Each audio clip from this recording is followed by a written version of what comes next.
Good morning, everyone. Thank you for joining us for Jahan Dotson's media availability. As we have always done, if you would please just raise your hand in the chat function. That's how we will handle this, and I will call on you and ask you to unmute, and then we will go from there with everyone's questions. We're going to start off with Nick Fierro.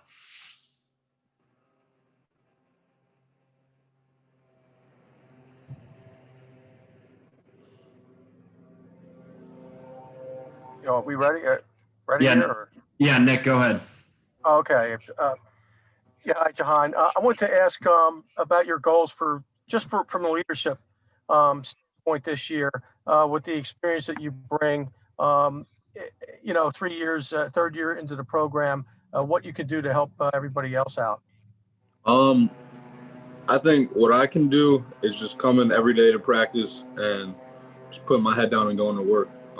Just coming out every day, leading. I'm not really much of a vocal leader. I kind of just try to lead by example so that young guys see what I'm doing and hopefully they just follow in my footsteps. So hopefully I can just lead by example in practice every day, and then it just plans out to the games. Rich Garcella.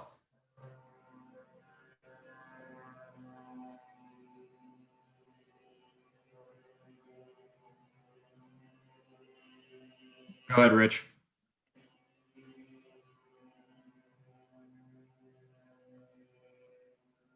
Rich, I think you're still muted. Jahan, what does the passing game have to do better in order to beat Ohio State? And what do you think you have to do better? Just getting open and being the biggest target for our quarterback. That's just the biggest key to me. I feel like the more we're open, the more he's gonna be able to trust to throw the ball to us, and the more it all starts with practice. Honestly, the more we make plays in practice, the more he's gonna feel comfortable throwing the ball to us in those little tight windows and those little situations, maybe that appear in the game. So I feel like we just gotta get that chemistry down in practice, and then pretty much it'll all pan out. Greg Pickle. Hey, Jahan, how you doing? I'm good. How you doing? I'm doing great. Thank you so much. Hey, this kind of following on Rich's question, Coach Franklin and Sean Clifford talked about the offense need to be more explosive and have more explosive plays. How can you guys go about doing that on Saturday compared to what you did at Indiana? Yeah, so Indiana, they did a pretty good job of keeping us under our explosive goal that we have for the week, and that was just totally on our part. We got to get open. That's as simple as that. We just have to get open. We got to make plays when the ball's in our hands, and yeah, just be guys. We got recruited to Penn State because we were guys in high school, so we got to prove that every single day that we step on the field and just be dudes. Tyler Donahue. Jahan, this was your first chance to go over Penn State game film that you guys produced with Kirk Shiraka. What was that experience like? And also with Coach Stubblefield, how was the evaluation process on Sunday and going into a new practice week? Just a lot of learning. First week of the season, always some mistakes you're going to make, always some things you're going to do good, but just a lot of learning from your little mistakes that you make, whether it's not getting your depth on a route or getting your hands inside in the block game. So pretty much just working on those little things, we've been focusing on little details this week, just making sure that all those little details are correct and everything will just figure itself out. Arthur Paye. Hey, John, appreciate the time this morning. For a guy like Parker Washington being a true freshman and then, having his first career touchdown in that, pivotal moment in overtime, what does that kind of say about his composure and kind of the way he carries himself, even though he's the first-year player? Yeah. Parker came up big for us in OT with the big touchdown catch. You could see a lot of guys. It could go either two ways. He didn't really have that many catches in the beginning of the game, and you could see guys get down about themselves. But that just shows the character of Parker. He came back in OT, battled back, got himself the touchdown, took us the lead, and you could just see he's very composed as a freshman, and you don't get many freshmen like that.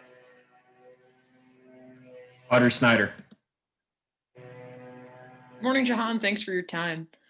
Going off of that with Parker, you guys spoke so highly about him and Keandre this summer.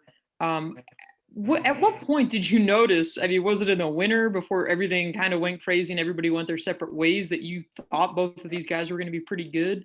What impressed you about both of them? Just the way they worked. When we first came in, those guys were some of the first guys to get to practice and some of the last guys to leave practice. So it was pretty much, you could tell it was instilled in them that they just want to win. They just want to do anything to get better. And they show that every day. They come out, compete at practice. They compete in the games as you watch the film. You could just tell those guys they're ready for the moment. Nate Bauer. John, James mentioned yesterday you guys on the team losing somebody to a false positive before the game on Saturday. I'm just curious from two perspectives. Have you guys kind of mentally prepared for that as a team that somebody or a couple of people might just not be able to play leading into a game? And then have you considered for yourself what that might mean on a game day to find that out? Yeah, so Coach Franklin has done a great job just preparing us for if someone does get test positive the morning of a game. So he basically we get tested every morning. So we can tell that when someone tests positive, let's say on a Tuesday morning, they won't be at practice. So we got to get through practice without them. That kind of just prepares us for Saturdays so that if anyone happens to go down in the morning, we just pick right back up. It's next man up mentality. And then I feel like I don't know, I feel like if you were to test positive in the morning, I'm talking about myself, like you really want to know what to do till it hits you. Honestly, it's one of those things where like it doesn't hit you till it hits you. So I just feel like I wouldn't know how to react until it happens. Tobias Wilborn. What have you noticed, particularly with Noah Kane? Not with Noah. With Evan Ford this week, as far as his preparations, knowing he's got to be good at pass pro and everything else going into a really big game. Yeah, he came out. We had one day of practice so far, and he's came out and worked like a professional. He came out to practice yesterday with an intent to get better, and that's pretty much what we got to do. He's got to basically take control of the room now, take control of those young guys in the room, and just put them on his back and basically just show them the ropes. He's been here a year, so he knows what it takes. He played a lot last year, so we're looking for him to step up in a big way, and I believe that he can. Nick Fierro. Yeah, Jahan, what you were talking earlier about explosive plays. Do you feel that you need to deliver on those, even if the opponents are playing you soft? Yeah. If the opponents are playing us soft, then we just need to get the ball in our hands quick and make something happen with it. It's all about when you get your opportunity, you got to make the most of it. That's pretty much something that I've been living on ever since I got here. Every time I get an opportunity to get the ball, I want to just take it to the house, basically every single time, no matter if it's a screen, a deep ball, whatever it is. You just got to make the most of your opportunities. Hayes. Hey, Jahan, how are you doing today? I'm good. How you doing? Good, thank you. Yeah, you said earlier that you're not really much of a vocal leader. Just wanted to kind of ask you to go through coaching up Parker and Keandre during that first game, being it was their first taste of college action. During the game, were you speaking to them in the huddle on the sidelines? And if so, like, what are some things you're telling them? What was it like for you on the field with them, just in terms of interacting and coaching them up? Yeah, so I get to them a little bit on the sideline when you're in the game, because you kind of just your adrenaline is just rushing. You're just so into it. So I get to talking to them on the sideline a little bit, just telling them just stay posed. Like the time's gonna come. You're gonna get that big play. Just be ready for it when it comes. You just gotta. You don't know when it's gonna come. It could be first down in the first quarter, fourth down in the fourth quarter. You don't know. So just be ready for your moment and make the most of it. That's pretty much what I was telling almost every receiver on the sideline. Tyler Donahue. Jahan, you came to campus with Pat Fryermuth a few summers ago, and 27 games later, he's the all-time record holder at tight end for touchdowns. What has really stood out about Pat's process over the course of your time together here, and kind of a mark do you think he leaves in the Penn State culture, not just right immediately when he leaves, but long-term at that tight end spot? Yeah. Pat started, I think, in my opinion, Pat started this revolution, tight end youth. So he's just a huge weapon to have for us. Once again, he comes to practice every day and just works. He works like no one else. You'll see him in the building 2 hours before practice, just getting his body ready. He works like a professional, and you can't really, you can teach that, but it's a choice thing at the end of the day. And he makes those sacrifices to be a professional every day, and he comes out to work. And it's just amazing to have someone like that on your team. You can look up to and you can follow in their footsteps. We got a lot of young guys, so those young guys are following his footsteps. They're making big plays in practice, and he's leaving his mark not only for himself but just the generations after. Rich Scarcella. Jahan, Ohio State has had a history of strong play in the secondary. What sets their D-backs apart from others that you face? They're good athletes. They were recruited to Ohio State. We all played Division I football, so I don't know. You just watch the film and you gotta find your weaknesses in their play, and you just gotta exploit them. So we're gonna get in the film room, find out what we can do to attack them, and we're just gonna go at it. Greg Pickle.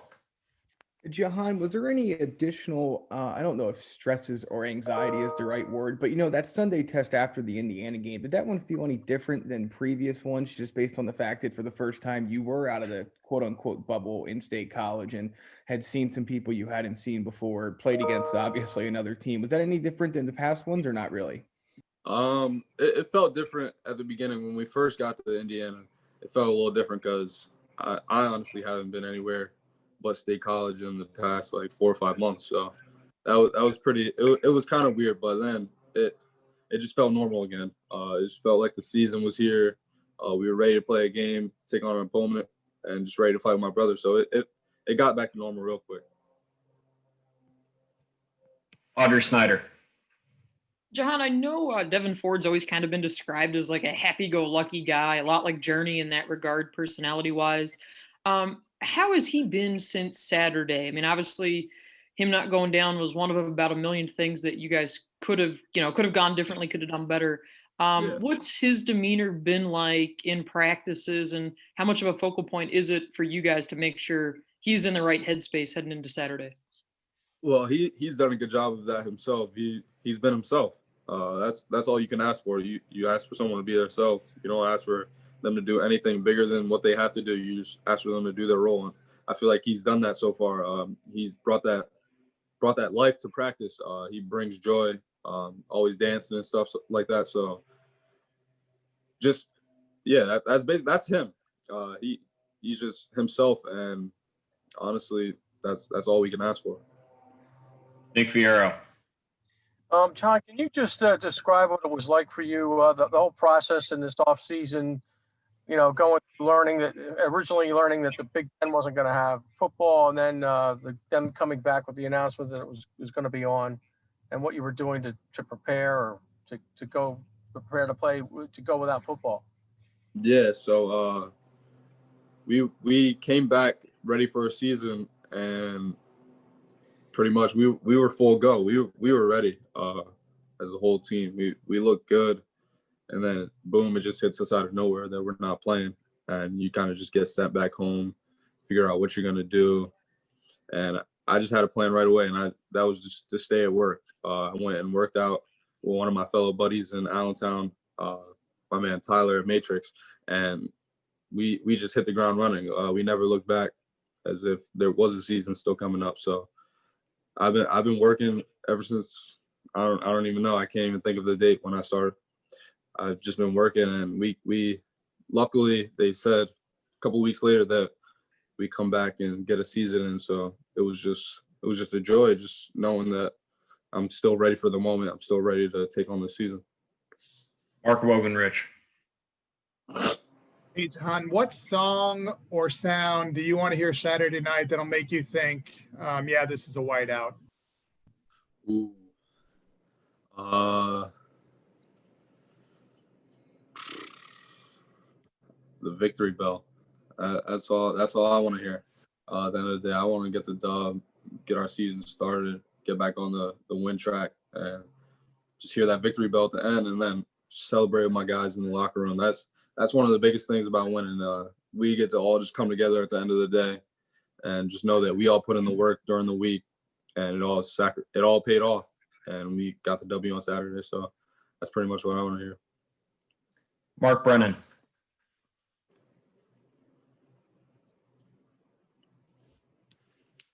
Mark.